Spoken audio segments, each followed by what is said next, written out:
federal government says Nigeria requires $410 billion to achieve energy transition plan. KOGI state government approves 65 years retirement age for teachers. Uganda schools close early for Christmas as a result of Ebola fears. Delta 2022 Sports Festival will hold as scheduled, insists LOC. And this is the MLC TV News Hour, reaching you live from the city of Lokoja, the confluence state of Nigeria. I am Matthias Ayodeji Peter. The federal government says Nigeria requires $410 billion to achieve its energy transition plan by 2060 to address challenges and policy flexibility in the sector. The Minister of State for Petroleum Resources, Timi Silva, said this at the 7th meeting of the National Council on Hydrocarbons in Minna. Silva, who was represented by the ministry's permanent secretary, Gabriel Alduda, said that Nigeria was committed to achieving carbon neutrality. This will end energy poverty and it will lift 100 million people out of poverty and drive economic growth forward. The Minister of State said the country, through the Solid Minerals Development Fund, was on the verge of unveiling a cutting-edge technology in gold mining. He said to this end, the federal government had received 34 memorandum of understanding. Silva said 7 were merged and 11 were stepped down, adding that the memos have been presented to the council for consideration. He applauded Niger State for its large quantity of solid mineral resources and hydrocarbon deposits in commercial quantity.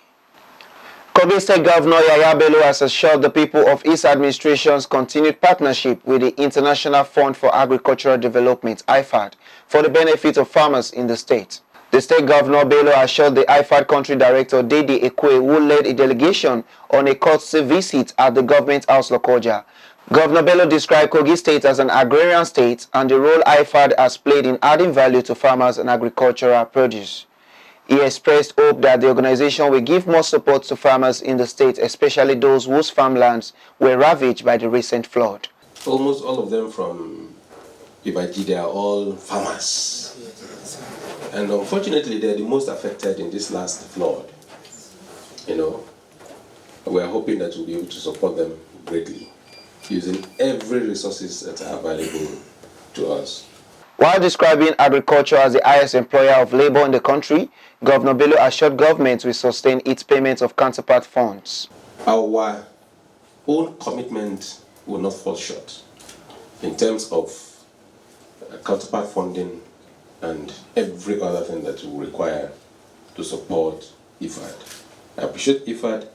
I appreciate what Mr. President is doing in terms of agriculture for this country. Agriculture is still the highest employer of labor. He also stressed the need for the people to take advantage of natural resources for the benefit of the state and the nation as a whole. Country Director of the International Fund for Agricultural Development, IFAD, Dede Ekwe, said they were in the state for a mid-time review of the Value Chain Development Program, which has been implemented in 9 states, including KOGI State. She commended the governor for his commitment to boosting agriculture and for supporting women and youth inclusion in agriculture. We already know that your leadership has been instrumental for the results that were achieved and will continue to be instrumental. So we don't have to ask for that. It is already demonstrated by the action that have been taken. IFAD would like to seize this opportunity to reiterate our solidarity and compassion for the flood victim. We know you are working hard at it, and the federal government is also on the fields. And we have been working with VCTP to already start expanding the dry season farming. That's one of the response. But we are all ears open to continue our dialogue to see how we can further improve climate resilience through the VCTP program. The country director said that the support from the government will result in more revenue generation, boost food security, and enhance economic growth. KOGI State Executive Council has adopted the federal government retirement policy for teachers in the state. Commissioner for Information and Communication Kingsley Fanwo disclosed this while briefing journalists at the end of the State Executive Council meeting at the Government House, Lokoja. According to him, teachers in the state will no longer retire at 60 years but 65. Teachers who work with the state government will have the opportunity to work until they turn 65. This is to ensure that the state leverage the experience, expertise of these teachers so that they don't retire too early and go away with the knowledge they've acquired over a period of time. The commissioner said that the council has purchased 32-seater bus each for the KOGI United football team and the Conference Queen in view of their excellent performance, especially in the just concluded season. Are you aware of the heroics of KOGI United and Conference Queens in the just concluded season, where KOGI United is even at the verge of representing the state or the country at the international level? And also you are aware that the goalkeeper of Conference Queens was the first choice goalkeeper of the women under 17 or the 19 World Cup, where she won a bronze medal at the Global Fiesta. So as a response to this and rewarding excellence and good performance, the governor has approved the procurement of brand new 32-seater buses for both the KOGI United and Conference Queens. Council also approved the transmission of a bill for a law to amend the KOGI State Utility Infrastructure Management and Compliance Agency to create an enabling environment with the required law for the government to do more for the people. As a state that has been growing in terms of infrastructure development, we will want to do more by ensuring that we create the enabling environment with the enabling law to be able to do more for the good people of the state. The commissioner also added that the council approved some state bills on road management. Also, a law for the establishment of the KOGI State Roads Funds Management and Administration Board was also approved by the council. By this, it means that we have contributions from IGR and other stakeholders to just purposely for the sake of road maintenance in the state. This will graciously and greatly improve the quality of the road that we have in the state. Also a bill for a law to establish the KOGI State Rural Access Road Agency, RARA, was also approved by council today. I know that the question that will be agitating your mind at the moment is what will be the difference between this RARA and KOGROMA. There is a big difference there. RARA is going to concentrate basically and majorly on rural roads across the state. The Commissioner for Finance and Economic Planning, Asiwaju Ashiru Idris, said Council has approved the 2023 budget tagged Budget of Transformation with total estimated revenue, current revenue and capital of over 170 billion naira. Chairman of the Council approved the 2023 budget. That is the budget of transformation. The total estimated revenue, recurring revenue, and capital receipts of 172 billion 19,787,292 naira. The total estimated expenditure, recurrent and capital, of 172 billion 19,787,292 naira. The balance, it was a balanced budget of 172 billion 90,787,292 naira. The governor received for the state the World Bank's Award of Excellence in 3 categories: fiscal transparency and accountability, debt sustainability, and domestic revenue mobilization. Thank you all. This award is dedicated to my hard-working team, the good people of KOGI State who gave me and my team the opportunity to serve since 2016 and by the grace of God up to 2024. To the glory of God. Amen. And I pledge that we will continue to work hard to be transparent, to be accountable, to ensure that the resources of the people are used entirely for the people, and to continue to drive the revenue until we surpass even Lagos State. He also received from the New Telegraph newspaper the Best Governor in Youth and Women Empowerment Award. The Lagos State Governor Babajide Sanwo-Olu has said the state recorded no bank robbery in the last 3.5 years due to the efforts of the administration. Sanwo-Olu made the call during his keynote address at the 16th Annual Town Hall Meeting on Security organized by the Lagos State Security Trust Fund held on Victoria Island, Lagos. He said their efforts have yielded results as Lagos remained largely safe in the last 3.5 years, and they have continued to maintain the Lagos record of zero bank robbery in the state. In his report, the Commissioner of Police, Lagos State Command, Abiodun Alabi, disclosed that despite its challenges, the State Command has arrested no fewer than 142 suspects between October 2021 and September 2022. He said from the summary of the cases recorded in the command within the period of the report, out of the 170 robbery incidents carried out by the hoodlums, 149 were foiled, while 21 were successful, with 146 suspects arrested in connection with the crimes. However, the major challenge confronting the command is inadequate patrol vehicles. The Embassy of the Republic of China has awarded 51 teachers and students spread across the areas councils within the Federal Capital Territory FCT Abuja with cash prizes for their commitment to duty and excellent performance of some students. The embassy also donated some materials to the China Assisted Model Primary School Yanyan to assist the teachers to ease their job and for the development of the students.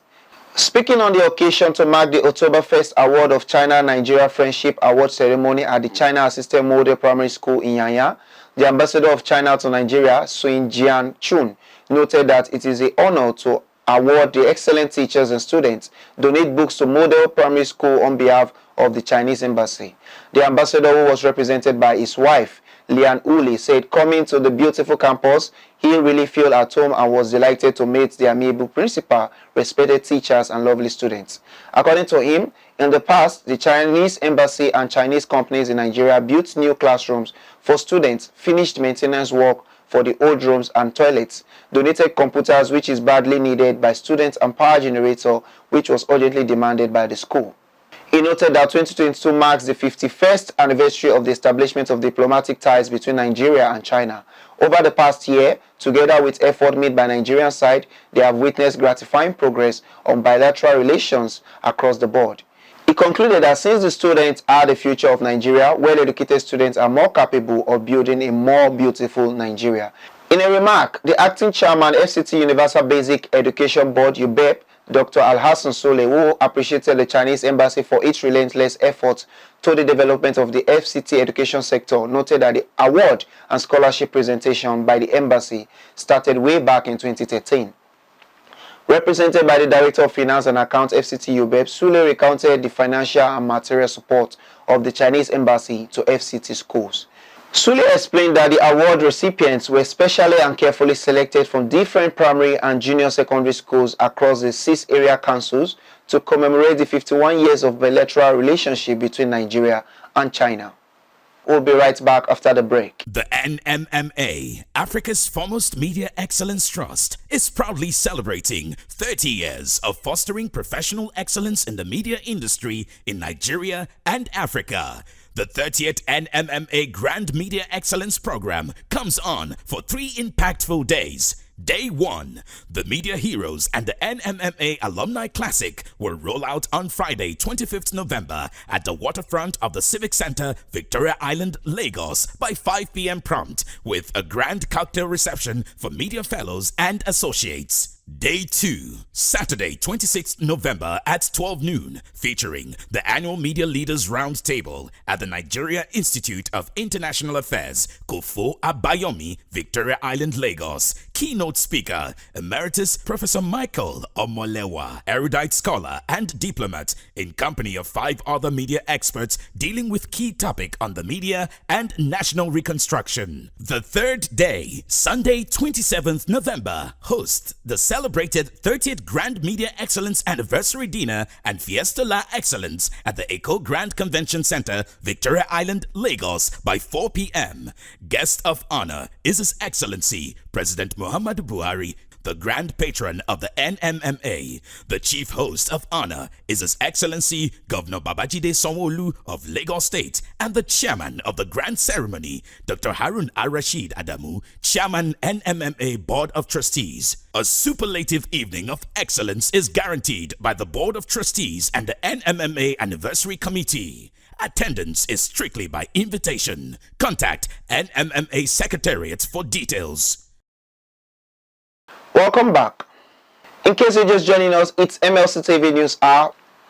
On politics, the Independent National Electoral Commission approved the publication and release of the guidelines for political campaigns, as well as election expenses of political parties, candidates, and aspirants.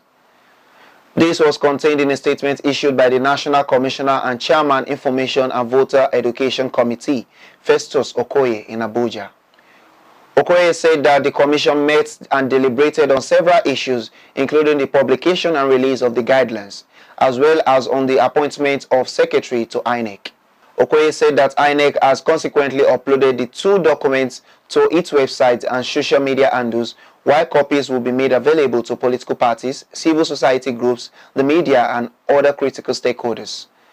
He reminded political parties of their obligation to submit the required reports to the Commission in accordance with its provision of Section 94 of the Electoral Act 2022 and the applicable sanctions for failure to comply as provided in Section 894 of the Act. Okoye also disclosed that the Commission also approved the reappointment of the Secretary of the Commission, Rose Orerian Anthony, for a second and final term of 4 years, with effect from December 7 in accordance with Section 8 of the Electoral Act 2022.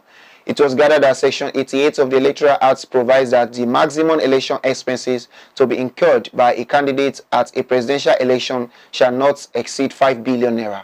The maximum amount of election expenses to be incurred by candidates in respect of governorship election shall not exceed 1 billion naira, while Section 88.8 provides that no individual or other entity shall donate to a candidate more than 50 million naira. Danga Political Foundation empowers hundreds of women and youth across Karawuru, Ebogogo, Iresua ward in Adavi local government area, Kogi State. Kogi State Commissioner, Ministry of Water Resources, Abdulmumin Danga, in his address to the beneficiaries, appreciates them for supporting the party and for always supporting the policies and programs of the new directional administration under the leadership of Governor Yaya Bello. He reiterated that the signatures of GYB in Adavi local government wards and by extension Kogi State cannot be overemphasized. Therefore, the forthcoming general election is a payback time to deliver all the candidates of the party APC to appreciate Governor Bello, knowing fully well that he has placed Kogi State among the committee of states in the whole world. The beneficiaries across the world, which includes hundreds of decamped PDP members led by Dangruma, were overwhelmed and they promised to support, canvass and to vote all the candidates of APC come 2023 general elections. Prominent among those who attended the empowerment programs are Kabiru Aliu, Special Advisor Domestic to Governor Yaya Bello, Barnabas Oyibo, Adavi Local Government APC Party Chairman, Aziz Abedo, and a host of other state and local government appointees and critical stakeholders across Adavi Local Government. On foreign, former German Chancellor Angela Merkel has defended her policy towards Russia prior to the February invasion of Ukraine, saying she had run out of power to influence Vladimir Putin. She says she had tried to convene European talks with the Russian President and French President Emmanuel Macron in the summer of 2021. After 4 terms as Chancellor, Merkel left office in December. She paid a final visit to Moscow in August 2021 and told the German news magazine that the feeling was very clear. She added that for Putin, only power counts. It was significant that for their final meeting, Putin brought Foreign Minister Sergei Lavrov with him, she said.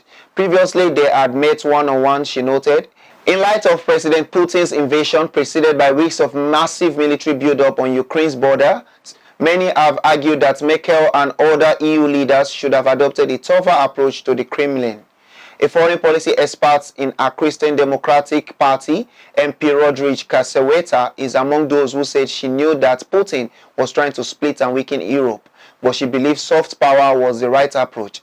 He argued before the invasion that Germany was too dependent on Russian gas. In the Spiegel interview, Merkel said her stance on Ukraine in the Minsk peace talk had brought Kiev time to defend itself better against the Russian military. A ceasefire deal was reached in Minsk after Russia's 2014 annexation of Ukraine's Crimea Peninsula and during its proxy war in the Donbas region, but key points including disarmament and international supervision were not implemented. Merkel says she did not regret leaving office in December because she felt her government was failing to make progress not only on the Ukraine crisis but also on the conflict in Moldova, Georgia, Syria and Libya, all of which involved Russia. She and Putin both had direct experience of life in communist East Germany. She grew up there and he served there as a Soviet KGB officer during secret intelligence work. Putin speaks fluent German and Merkel speaks some Russian. It might seem like Christmas is coming early for students in Uganda as millions of them head home early for the school holidays on Friday. Yet the decision to close school nationwide 2 weeks before the end of terms have been taken to spread of Ebola as the country continues to battle one of its worst outbreaks. It is also at odds with the government official stance that everything is under control. In the past 2 months, 55 people have died with the virus and there were 22 probable Ebola deaths before the outbreak was officially declared on 28th September. Some experts have expressed reservations about the school shutdowns, arguing that keeping pupils contained for another 2 weeks would be a better way to halt the spread of the deadly disease, given the incubation period can last from 2 days to 3 weeks. Ebola is a viral infection that is spread through the bodily fluids of a patient. Many of the children who attended boarding schools will be traveling long distance across the country, but it is not a decision taken lightly, given that at the height of the COVID-19 pandemic, Uganda imposed the longest school closure globally, lasting 22 months. Education Minister Janet Museveni, who is also the wife of Uganda President Yoweri Museveni, made the announcement earlier this month following 23 cases across 5 schools in Kampala, which led to the death of 8 students. The infections in the capital were linked to a man who had traveled there from the western Mumbende district, the epicenter of the outbreak. The fear is schools could now act as a reservoir, something authorities want to avoid in urban areas. Schools had already put in place strict anti-Ebola measures, many already used for COVID, including temperature screening, regular hand washing and disinfecting surfaces. Let's join Jonah Malik for our sports updates.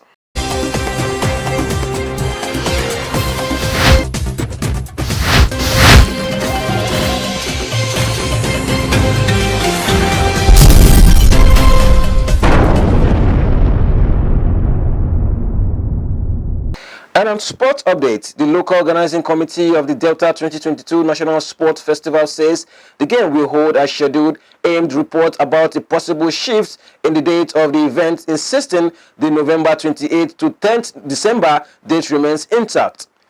Co-chairman of the LOC, Tonobok Okowa, assured that facilities were in top shape for a successful festival. Also, advisor of the LOC, Solomon Ogba, explained that arrival of athletes and officials was billed for November 28th and 29th, while the opening ceremony holds November 30th. Ogba added that 11,000 athletes would participate in Delta 2022 National Sports Festival, stating that the hotel facilities put in place for the games by Governor Ifeanyi Okowa's administration would be inherited by schools in the state. Meanwhile, a team of inspectors from the main organizing committee was in the state for the final round of inspection of some of the facilities. Still on sports, Vivian Madema's goal helped Arsenal to a comeback draw at Juventus in their Women's Champions League group game. It was the Dutch forward's first goal in 7 matches. Leonard Berestin had opened the scoring for Juventus with an explosive run on the counter-attack before slotting past visiting goalkeeper Manuela Zimberger. But Maidama's 61st minute header from Frida Menon's corner salvaged the point for the injury-hit Gunners. Arsenal now have 7 points at the top of Group C, while Juventus are second with 5 points, and Lyon, who beat Zurich 3-0 earlier on Thursday, are third with 4 points. And straight to the World Cup showdown, Beryl Mbolo scored against the country of his birth as Switzerland defeated Cameroon by 1-0 to make a winning start to their World Cup campaign on Thursday. Mbolo struck 3 minutes into the second half of the game at Al Janoub Stadium as Switzerland secured a vital 3 points in a group that includes tournament favorites Brazil and Serbia. The returning Song Heung-min could not inspire South Korea as the Tiger of Asia started their World Cup Group H campaign with a 0-0 draw against Uruguay in Qatar on Thursday. It was a game of few chances as neither Son on one side nor Uruguay for some strikers Luis Suarez, Darwin Núñez and Edison Cavani could find a clear opening. Cristiano Ronaldo became the first man to score in 5 World Cups on Thursday as Portugal opened their campaign in Qatar with a 3-2 defeat over Ghana in Group H. Ronaldo shrugged off a tremendous week which saw him dramatically leave Manchester United to bury a second-half penalty to set Portugal on their way to victory. Andre Ayew equalized for Ghana shortly afterwards, but Portugal took a 3-1 lead with goals from João Felix and Rafael Leo. Osman Bakary scored a late consolation goal for Ghana. A second-half brace by Richarlison, including a stunning overhead scissors kick, gave tournament favourite Brazil a 2-0 win over Serbia in the opening World Cup game at the Lusail Stadium on Thursday. The record 5-time winners are toyed at times in the first half but improved after the break and were rewarded when Tottenham Hotspur striker Richarlison followed in to score the opener in the 62nd minute of the game when a Vinicius Junior shot was saved. Third side are now already on top of Group G ahead of Switzerland, who beat Cameroon 1-0 earlier, who are Brazil's next opponent. And that's sports update on MLC TV News. I am Malik Jonah reporting. Back to our caster for more stories.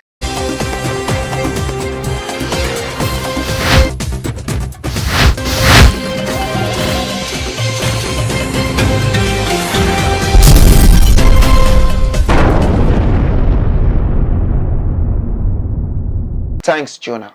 On entertainment.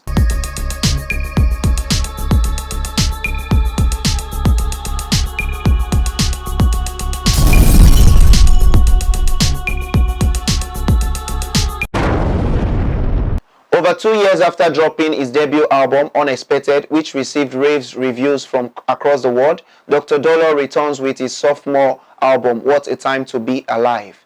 The 18-track album, specially curated by Dr. Dollar alongside some of the best hands in the Afrobeat scenes, cut across all ages and demography with features from Shem Kuti, Oxlade, Benson, formerly known as Buju, The Cavemen, Black Bones Singer, and many more talented acts. With an array of talented producers on display on this project, Dr. Dollar showcases musical growth and artistic finesse in coming up with potentially one of the best Afrobeat albums of 2022, a major proof that the success of his debut album was no fluke. Art is a way of expressing oneself, whether it's visual art or music, and like many others, Dr. Dollar looks to music to tell his truth and express his feelings. Gospel singer and performing artist Sammy Okposo is dead, per multiple reports. Details surrounding the death of the 51-year-old music producer are still unclear, as no official statement has been made by the deceased family, but his project manager, Hilary Vincent, has confirmed the news. Multiple sources say that the artist slumped suddenly and died. His death comes just months after the veteran singer managed to escape the cold hands of death in May 2022 after being involved in a ghastly car accident while driving on the 3rd Mainland Bridge in Lagos. But according to Okposo, he was saved from the hands of the devil and his cohorts. But according to the project manager of popular gospel singer Sammy Okposo, Hilary Vincent has denied media reports claiming the Welu Welu crooner slumped and died on Friday, November 25th. Setting the record straight, Vincent in an interview with Punch said late Okposo died in his sleep. Vincent said it is not true that Sammy slumped and died. He described the report as false. At the right time, the family will set the record straight, but he said with authority that Okposo did not slump, rather he just did not wake up from his sleep. As regards the funeral arrangement, the details will be made known by the family, but right now they are still in grief and mourning the departed singer, he said. Okposo was born on May 30th, 1971. He was an international Nigerian gospel artist, music producer, psalmist, and CEO of Zama Entertainment. The 51-year-old singer left behind his wife, Ozzy, and children.